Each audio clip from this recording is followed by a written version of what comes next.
So, my friends, it's Saturday night and they've actually managed to get all four of us back in a room again. What are the bosses playing at Talk? This, my friends, is Clash of the Titans.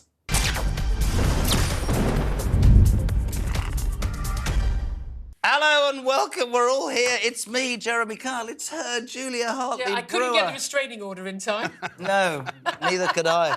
Kevin O'Sullivan, looking glamorous in his easy jet. Just show me it. Lovely. Oh, Yeah, we need to talk about that. We do. well, And the legend that is Michael Graham. Can I have some Pringles and a cup of tea, please? Let's start. I'm going to kick off. I said this last week. This is a Labour government that just keeps giving.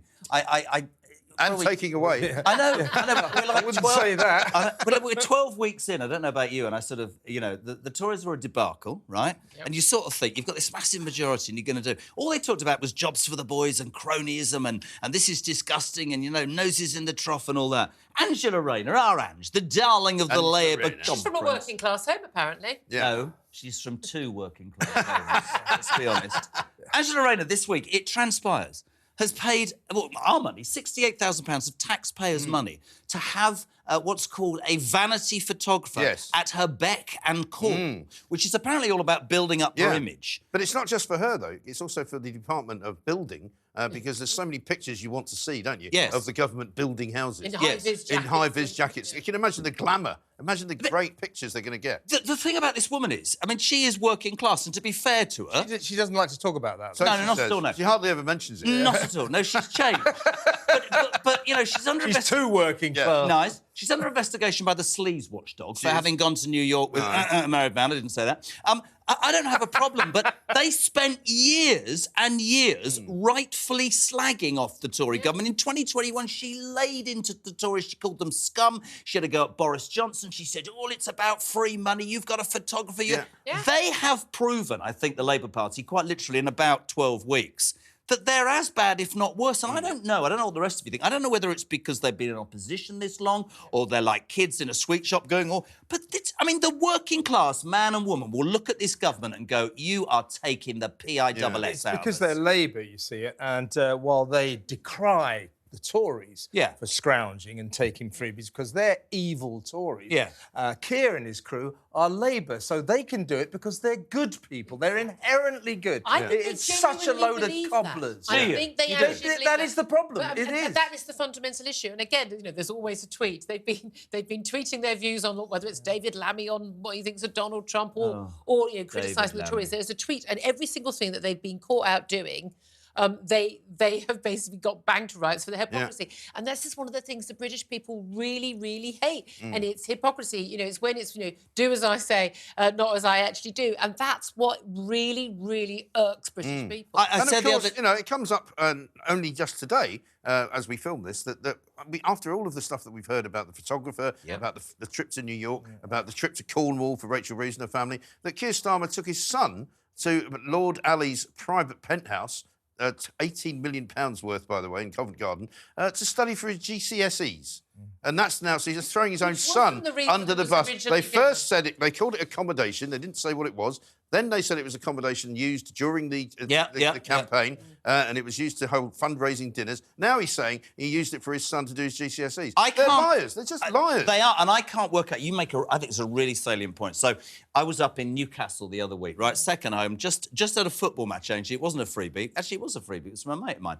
And there were men and women in that box. Right, working class men and women, some who have made a business done okay, others who are just earning a living, right? This is your traditional Labour working class vote. To a man and a woman, Jules, they said, they're not us, they're Londoners. They've got their noses in the trough. We voted reform. I am convinced about the winter fuel thing, which, as we know, has been turned down by his conference. I am convinced that will be their poll tax moment. I think all of this freebie stuff can be... People will say, it doesn't matter. It damn well does. It does damn well matters. When times are good, you can get away with an awful lot. Yeah.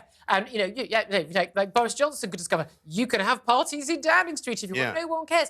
When you make life harder for other people, when you take winter fuel allowance away from pensioners on low incomes, when you basically been part of a whole political elite that has seen, pushed us into a situation where we've had this cost of living crisis. Because, by the way, I point out to every Labour representative on my show, you supported furlough and lockdown. You wanted it longer, sooner. Absolutely. You wanted more money spent on it. You're just as responsible as the Tories who took those decisions. Yep. You called for it and supported it. And you supported the insane energy policy we've had for years now, which meant that we were massively hit by the economic sanctions post the Ukraine invasion. So, you're just as much a reason why we're in this, this debacle we're in right now. When people are struggling, when the weather gets rotten, as it's done this week, and people are going, well, we're not putting the heating on yet because, we don't know if we're going to have the money to pay the bills, then, we bloody well do care whether you've got a freebie dress, a freebie suit,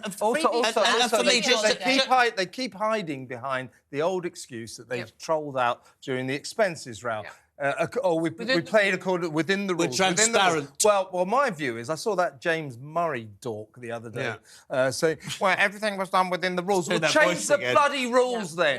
Change the rules. I have to say... This is corruption. I have to say, because I brought it about Angela or him, I literally can't work out whether they are stupid, incompetent, or completely, as you said, blasé. But I totally guarantee that the British public, who rightly were hacked off with the Tories and had enough and didn't listen, will be looking at this, as Jill says, it's not a great time for a lot of people, and go, he's just an Islington idiot, man. This isn't a working class approach. No, I'm sorry to go back to the subject of Keir Starmer's son. He actually said, by way of explanation, it was the right thing to do. No, it wasn't the right thing to do. He's your son.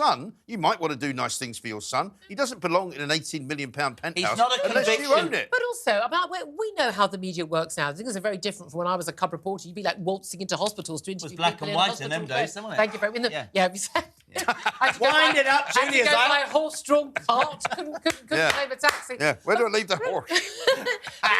The idea that, so if they issued a statement saying, look, Keir Starmer's son's going his GCSE exams, can you not have hordes of photographers outside his house? I think, I'm sorry, most of the media would actually obey by that. Of course they would. Yeah, they would. Of course that's not an excuse. I mean, if they didn't want anybody outside... I don't remember seeing any... No. I don't remember seeing any footage at all of Keir Starmer's house. Because I've got to move to Kev, right? Yeah. Finish it by saying, in 12 weeks, right? And he told me this, he's less popular now than Sunak is. Now. Right. He's also less popular than Liz Truss was. That's not easy. Kev O'Sullivan... What about the lettuce? Yeah, well, I don't know about the lettuce. I feel sorry for the lettuce. Over to you, Kev O'Sullivan, me old son. I'm going to talk about Keir again. We're going to talk about Keir's Nanny State. Yesterday, we're recording this the day after his keynote sausages speech at the... Sausages, yeah. How do you do that? How do you do that? Sausages. We've all been there. As the world watched, as your country watched, 3 months, you are the Prime Minister, you go, I am calling for the immediate release of all the sausages. Honestly, I nearly died. It's easy. Julia thinks, you think he was set up, don't you? I think it must have been on the auto. Yeah, it must have been. Look, we got a clip. We're going to play a clip. This is absolutely brilliant. This is our Prime Minister. This is the leader of our country. Have a watch.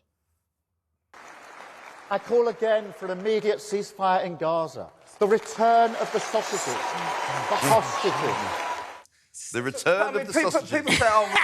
People say anyone could make that mistake. Yeah. Well, no. basically, No, they couldn't. he's the Prime Minister. He had one job to get the words right. Yeah. And that mistake was an embarrassing, humiliating howler from which he will never recover. It was a banger. What is everyone talking about the day after his speech? Sausages. So he ballsed it right up. Do you think they'll make fun of him? No, he didn't. He wallsed it all up. Yeah, very good.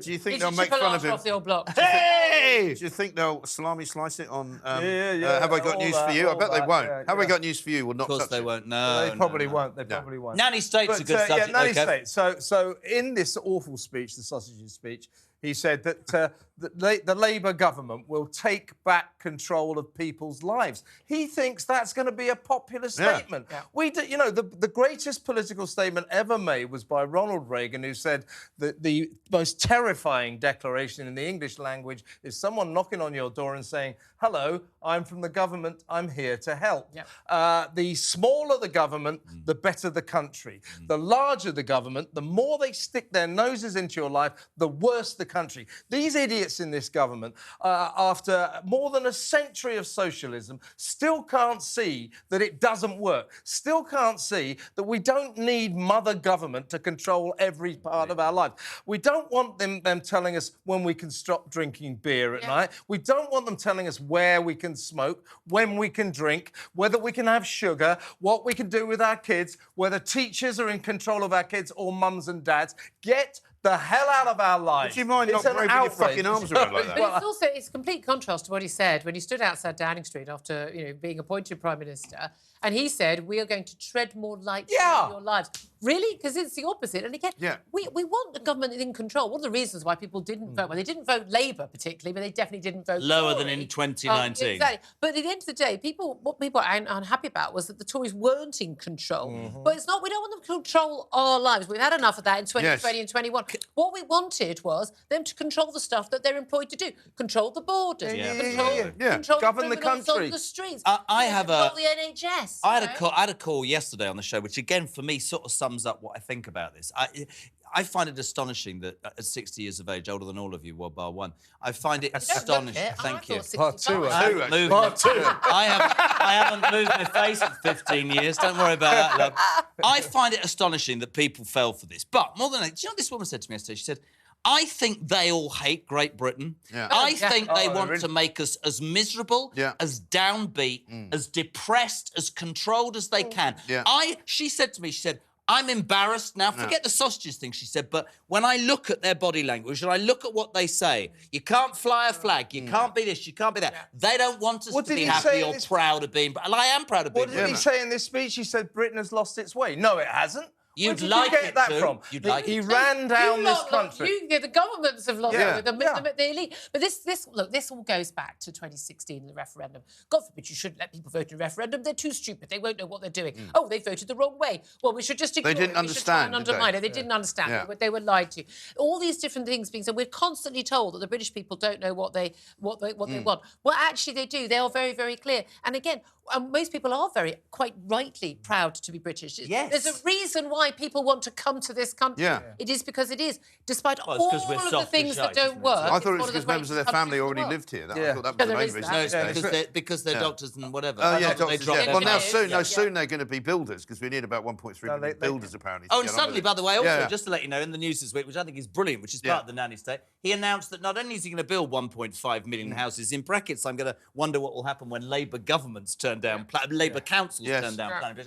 Apparently now veterans are all going to get houses. Does he believe that? Or is he just stuck it in.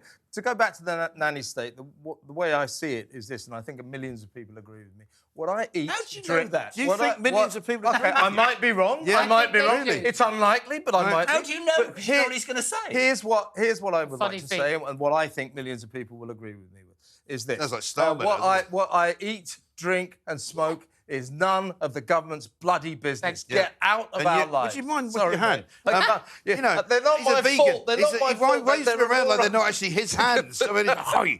Mike's had a traumatic week. Don't back him again. I can't help my arms. They're not my fault. I know, exactly. Well, Kevin's a vegan, right? So it's all very well for him to say... I am not a vegan. Are you a vegan? Yeah, he is. No. Yes. Well, what are you then? Well, I eat fish, I eat cheese, I eat eggs. That doesn't make me a vegan. Cheese, you don't even know what a bloody vegan is. Not altogether.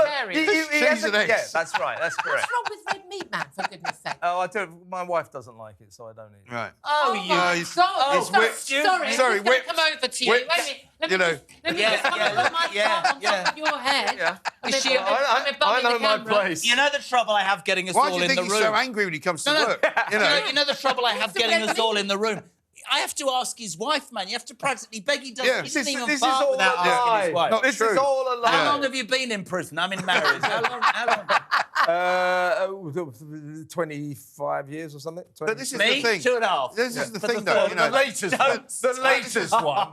This is the thing with the Nanny State business. You know, again, he says a bit like you. Everybody agrees with me. Keir Starmer says this is what the people want. He doesn't know what the people want because you know what happens every time he goes out to meet the people? They boo him and they call him names. He doesn't like it. Right, and I'm looking forward to the next match he goes to where he's going to pose for a picture, because I don't think he'll do it ever again. No. I think he's in trouble. Listen, halfway through, stick with us, please do, because if you do watch it, it gives us so much more time to work out what's coming next. Clash the Titans back. We'll do Harry and Meghan. You're looking forward to that, aren't you?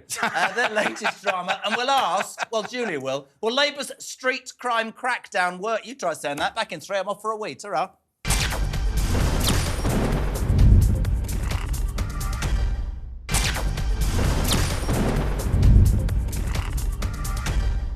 Welcome back to Clash the Titans. It's Saturday night, you lucky people, and Julia Hartley-Brewer, a doyen of many years of top-quality broadcasting, has our next topic. Do I have a next? Yeah, well, I want to talk about crime, because, you know, Home Secretaries, Yvette Cooper, the new Home Secretary, she talked about it. Obviously, it's her brief at her Labour Party conference. And yet again, we're going to have a crackdown on street crime. We're going to take the streets back from the thugs and from the thieves. And you just think, really, we don't have enough police. Like, I know we can blame the Tories and austerity, but we don't have enough police. No. And even when you do have enough police, they don't do anything. I think that most police officers and most police forces don't arrest a criminal from one week to the next or 1 month to the next. We don't have any place to put them, even if they did commit a crime and they have been arrested.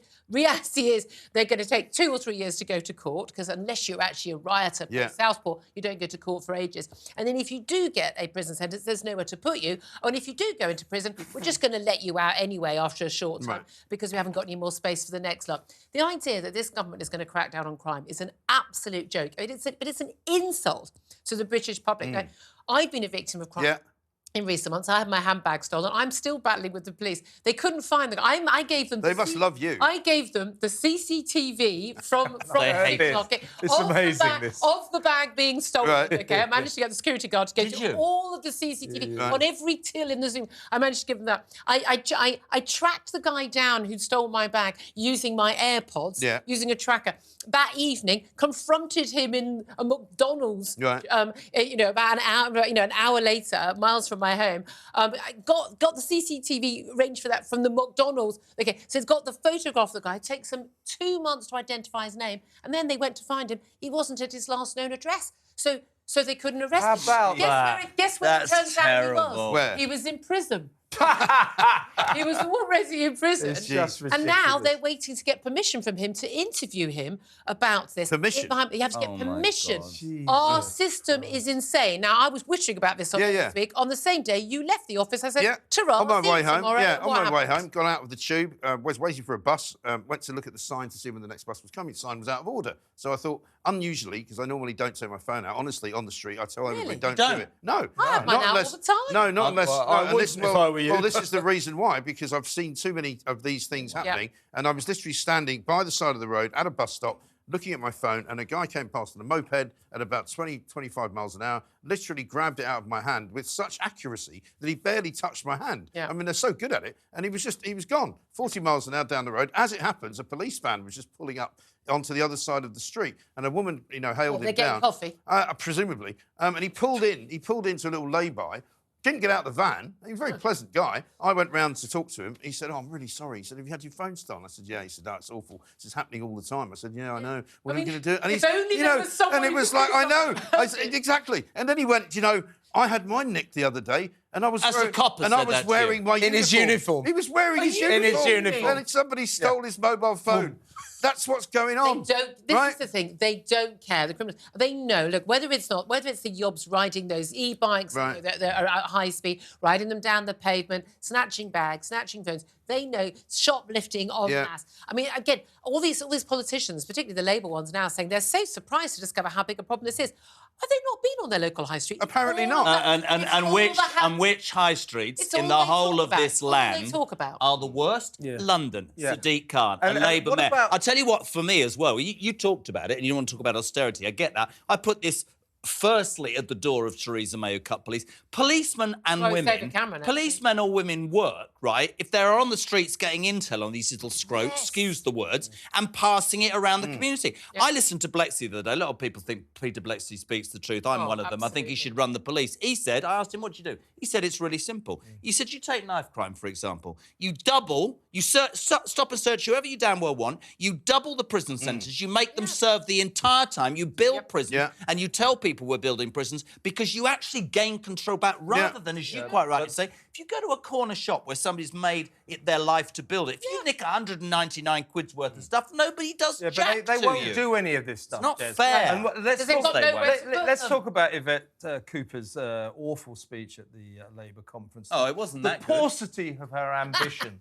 the low ambition that she has. She said, I will halve knife crime in 10 years. It's not going to get 10 years. Do you know how many people died last year from stabbed to death in this country? Something like 260, 270 people. So what in a decade's time, Yvette is promising us that only 135 people will get stabbed to death. Yeah. Great. So they know that the way they're going about it will not work. The way that Peter Blexley wants to go about it would work, but you just know they will not do But I'm always told, whenever I raise this to the politician, they always say, well, this will cost money. Well, it costs money to build prisons. And I'm literally like, let me get my wallet out. Fine. I said to David Cameron back in 2010, we have to build more prisons. Yes, we want you to build more prisons. Here's the stat that everyone lies about. We're always told we lock up far more people than any other country apart from America. She's doing his voice now. This is not true. We do, but per head of the population.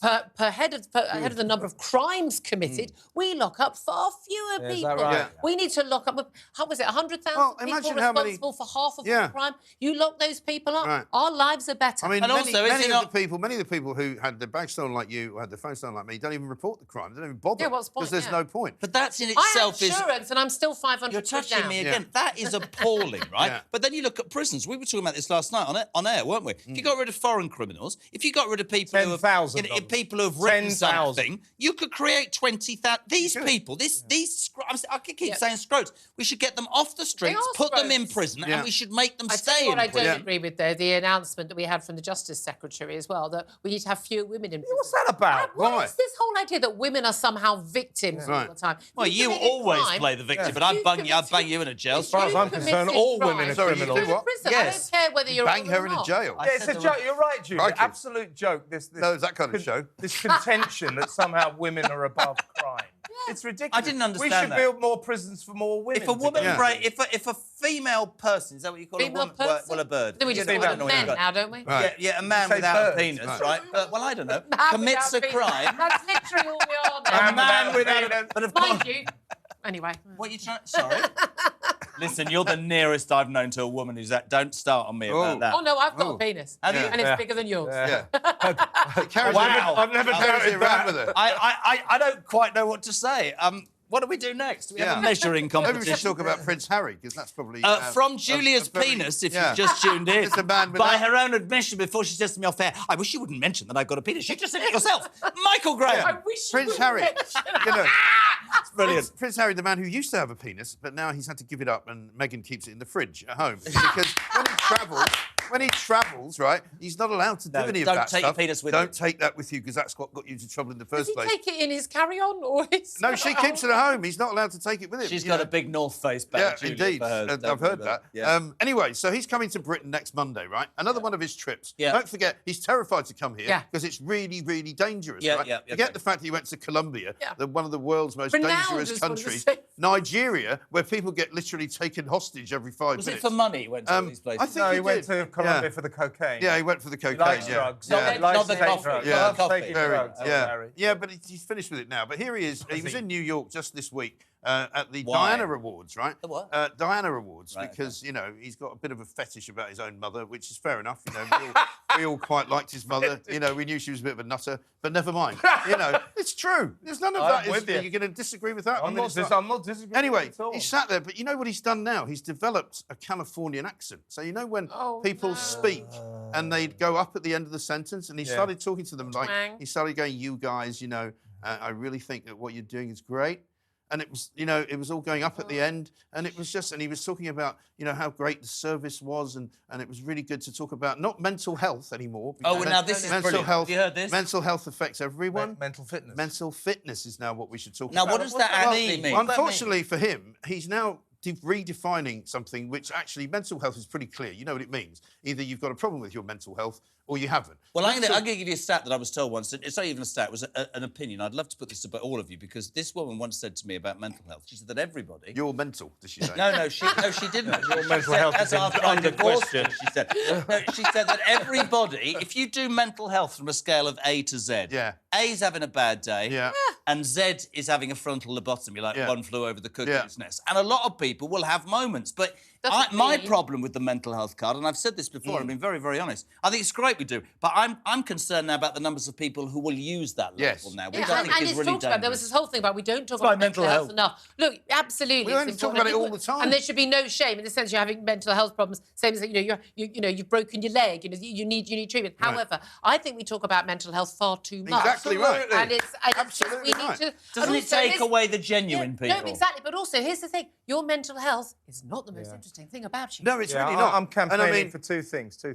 One is to lower awareness, of climate change, and to convince a million people they agree with you of mental health issues. Yes, exactly. Because they're both ridiculous. Yes, but imagine trying to have that conversation and instead of saying mental health, replacing it with mental fitness. It doesn't make any sense. Do we think we're not asking you how's your mental fitness? Yeah. What does that even that mean? implies you can exercise your way. And I think one of the interesting things on mental health this week was again about the sickness benefits. We know it used to be we got a massive explosion of people on sickness benefits, and again the government said they're going to crack down on it. They have to be looking for work. Yeah, I've made 3 phone calls to potential employers. They didn't offer me a job because I was rubbish on the phone. Right. There you are. I've done my bit. Please give me my sickness benefits. No. But the ridiculous thing is, for years and years it was backache. Do you remember? Yeah. It's always backache. It was. If your back is aching, there's no and nobody can measure it. You can't measure it. And then it was stress. Yeah. Now it's anxiety and depression. I think there are people who genuinely suffer from this, and it's massively debilitating. And they need help. They need to be at the front of the queue. When you have, half the population claiming they've got these things. You can't criticise somebody. Those people go in front of the queue. In the office, you can't say... You can't in the office say... No. I mean, think about what we do. We have some really good people around us. I don't know about you lot. Not you. I don't mean that. If you know what I mean? You're some 20-year-old and you want to say, well, actually, that's not right. I mean, it's Is like... that what you say? Oh, yeah. Actually, that's not right. Exactly the word I use those. Julia goes, I'm very sorry, that's not right. I just say, come back to me when you're 30, But, have you gone completely mad? mad? Harry and Meghan have finished in America. They're absolutely Well, I think they're finished full stop. Well, I think they're finished full stop. She has not come on this trip with him. She's not coming to Britain because she apparently... She's looking after his penis in the fridge. She's looking after the penis in the fridge. And also the 2 kids that nobody's seen, right? And, of course, she's let him go all the way to London. He's not going to meet his dad. He's not going to meet his brother. He's probably going to stay... And his sister-in-law, who he used to live with, who's been suffering from, obviously, a very serious cancer. The treatment. He's not going to see his uncle, Andrew. I mean, everybody can understand that, I suppose. You wouldn't really want to, would you? But, I mean, the fact is he's coming here. She's not going to see him for the best part of, 2 weeks, maybe 3. Their marriage, for me, is done. She's been in the news this week. I got laughed at 5 years ago. Listen, I said... He will come back to the United Kingdom with the ginger tail between his legs. She'll be in California with 2 kids, and she is going to milk Here's the thing. I wouldn't wish that on them, though, because we are talking about 2 children involved here. The best thing you can do for kids is to be together. I'm sorry, that is the truth. We're going to have our first ever argument. Can I just say something to you? You cannot say that. That's totally wrong. You cannot. No, statistically, people the best can't thing stay in a relationship when it's rubbish. No, I agree with that. However, I would rather, whatever my feelings about Harry and Meghan, I would still rather they had a happy, successful marriage. They won't, though, because she's awful. Yeah, but I don't think one of my 6 children's just texted me. I mean, the problem is, right, that as Kevin says, they've lost the American people, basically. He's now down to kind of going to these ridiculous award ceremonies. They know Griffin when they see one. Netflix have had enough of them. Spotify have had enough of them. But also, I said really early on, when they had her involved, everyone said it's amazing, you're mixing celebrity and royalty. Celebrity and royalty are different things. Celebrity is, the Kim Kardashians, here's a picture of my bum. And then you open yourself up for the criticism they've had and they don't like it. Royalty is about being the same every day, year in, year out. It's about the continuity. Keeping your mouth shut. You can't reinvent yourself every day if you're royalty. But Meghan, we're almost out of time. Meghan being American, she doesn't understand the difference between royalty and celebrity. Yeah. Don't have a go at me off air, but we have learnt in the last half an hour that you have a penis that's bigger than mine. We've learned that you're a vegan. You had your phone. I'm not a vegan. And I'm still crap. That's it from us on this week's Clash of the Titans. Apparently it says we'll be back next Saturday at 9 o'clock in the letters. You can catch us all week. Him on breakfast, 6:30 on Talk. This amazing lady, Queen Amelia, at 10 o'clock. I'm on at 4. He's on at 7. Have a great week. We'll see you soon. Ta-ra!